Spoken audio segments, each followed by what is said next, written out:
Hello everybody, Shift Your Mindset here with another episode. The best life ever or the only life ever? I'm gonna let you decide, but I'm gonna give you my take on this. Because I remember the last maybe 10 years that I was in, it was hashtag best life ever. People were wearing pins with best life ever, social media best life ever. You see photos of Jehovah's vaccine, no diseases, blah blah blah, best life ever, living in paradise, being a Jehovah's Witness, best life ever, best life ever. And I was thinking about best life ever. And I've got an whole other take on this story now than I've when I was a Jehovah's Witness, because there was a certain point that I thought it was the best life ever. But I was not speaking that out loud, but you were thinking I'm doing the right thing.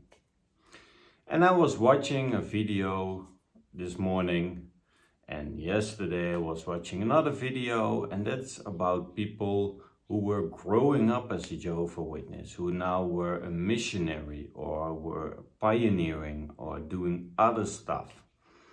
And they were born-ins.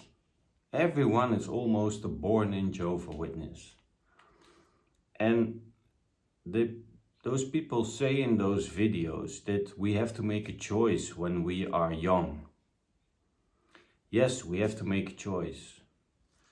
I made a choice. I made a choice to get baptized, but was it a choice? If I'm now, luckily, critical thinking, if you have critical thinking abilities, if there's only one thing you knew, do you have a choice then? My baptism didn't feel as a choice. It was something that at a certain age you did. Because I don't know any people who are 30 years old or 40 years old and still being unbaptized and being a regular attendee at a congregation or preaching or whatever. If you want to preach, if you want to be in the organization, if you want to grow in that organization, there's only one choice you can make to getting baptized. If you want to have more responsibilities, there's only one option. You are becoming a ministerial servant or an elder. That's the only choice you have if you want to grow. So, best life ever is for me something subjective. It's how you were raised. It's your level of awareness. It's your circumstances. It's everything else.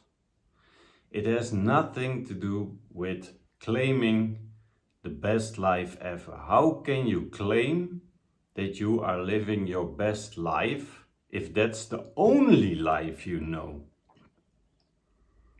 So, if I'm thinking about it now, since I left the JWs, I experienced another life. It's also a life, just like being a JW, with ups and downs, because that's life. And we move quicker through life with ups and downs than if it's a steady line. But claiming to be having the best life ever if the only thing you knew were Jehovah, Jesus, congregation, and your elders and your parents. So you didn't have any reference in life. You didn't do some missionary work for the Mormons. You didn't study theology, or you didn't visit the Catholic Church in your city to see what they are saying about God or the Bible or how they live their lives. You never went to South America to spend a month in the jungle to see how it's like to live in that place with all their challenges. So what is your reference point? There is no reference point because you're just a guy, a woman who is raised as a Jehovah's Witness. You never experienced Christmas, birthdays, you never experienced other challenges in life because you were born in Jehovah's Witness. There were rules to follow. The only reference you have, look at Shunning. If you are a Jehovah's Witness, you never think that you are going to be at a point that you stop believing in some doctrines, that you are going to question the governing body, that you are doing your own research and have to come to the conclusion that there is something wrong in the policies of the Jehovah's Witnesses, that not everything that they preach is true. So that's why you always have a fight with the Jehovah's Witnesses if you confront them with facts from an outside source. They don't know that world. They don't know what's happening to them because they have only one reference point in their minds. So if there's coming another reference point in the picture, people gonna lose it. They're gonna fight, they're gonna flight, or they're gonna treat you socially dead. How do you know the effect of shunning, that it is inhuman if you are JW?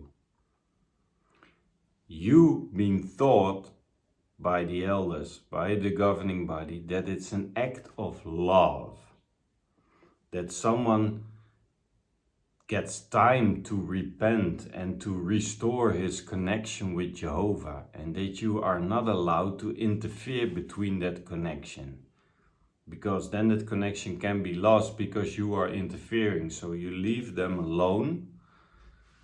That's what I was told and taught by the congregation. You leave them alone so they can rebuild that connection and trust with their God. So how do you know how it feels?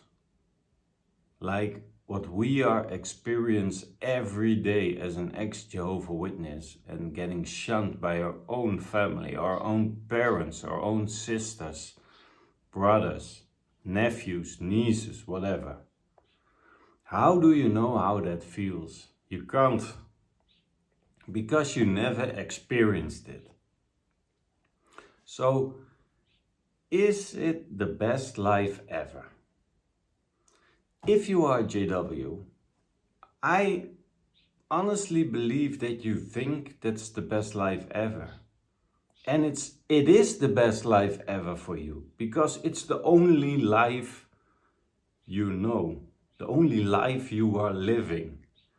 So I understand it, but it's a subjective thing that you don't have to use on social media or whatever, because other people won't agree with you that that's the best life ever, and you can't make a judgment about it because you never lived another life. You were never free to choose whatever you wanted to choose.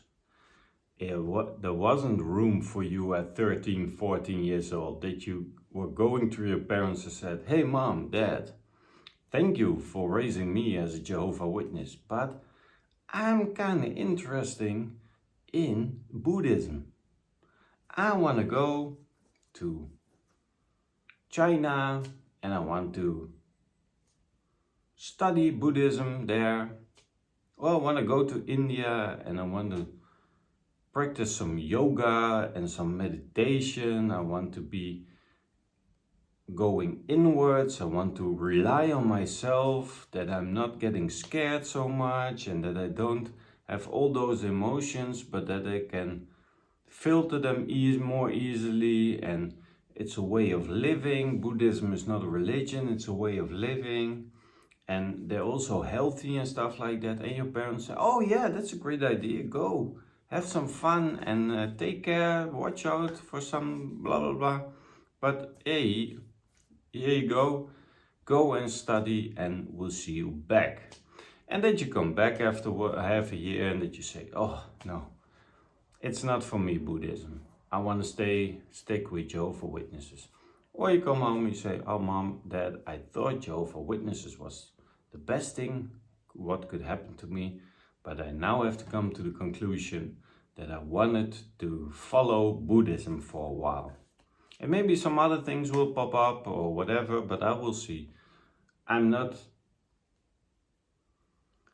small-minded to one thing. If someone comes at my way, I'm gonna investigate if it's something for me. I'm gonna get some information and then I make up my mind. You're not allowed to think for yourself, to make your own choices. Every choice you make has repercussions. Every choice you make has consequences. So is it the best life ever? In my opinion, my honest opinion, it's not the best life ever. Because I never got a fair chance to find out for myself. Without screwing around, without murdering people, of course, whatever, to hurt people, whatever that is happening. But just an honest comparison with the JW faith. Why do they have those rules? Why do I obey those rules? What use is this? Why am I doing this? Those questions you are never allowed to ask yourself as a JW. For sure, I also imagine that parents won't approve everything their kids want to do.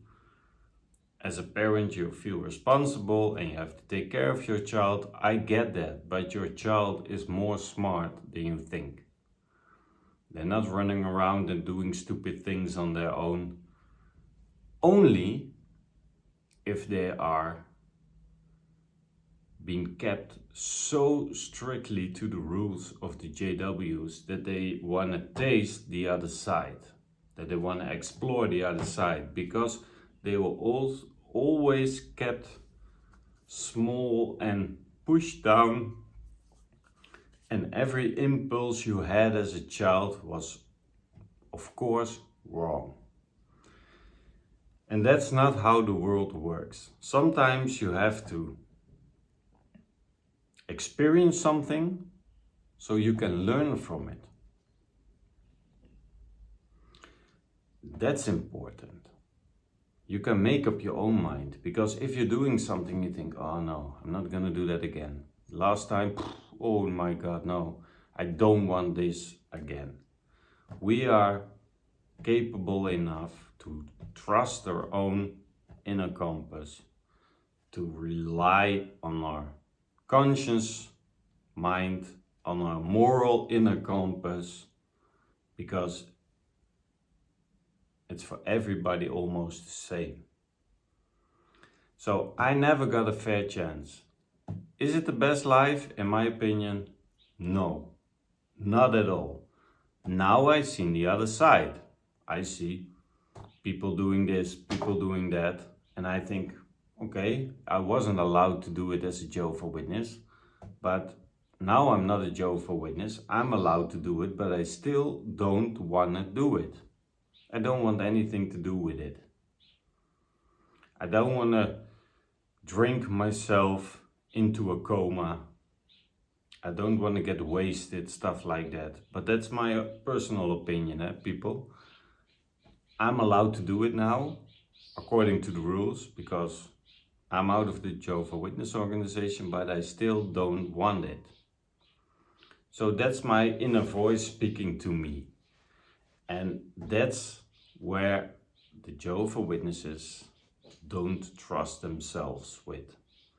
There are rules, you have to obey the rules, follow the rules, someone else tells you what to do, but you're capable yourself to live your best life. Am I living my best life now? It's way, way, way better than what I was used to being a JW. My life now is 100 times better, but it can be a little bit better in the future. We have some plans. I have some goals. I still want to do certain things. I want to accomplish certain things for myself. So will my life be better? I don't know. But the quality of life is important for me, and that's way better now than it was. And I'm still working on the things I like to do, and that makes my life every time a little bit better. So, best life ever or your only life ever?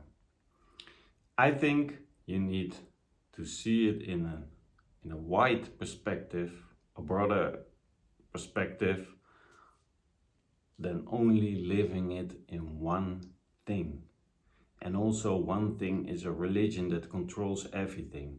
It's not about the religion on its own, it's about the religion interfering in your personal life, in your work life, in your religious life, in every aspect of your life.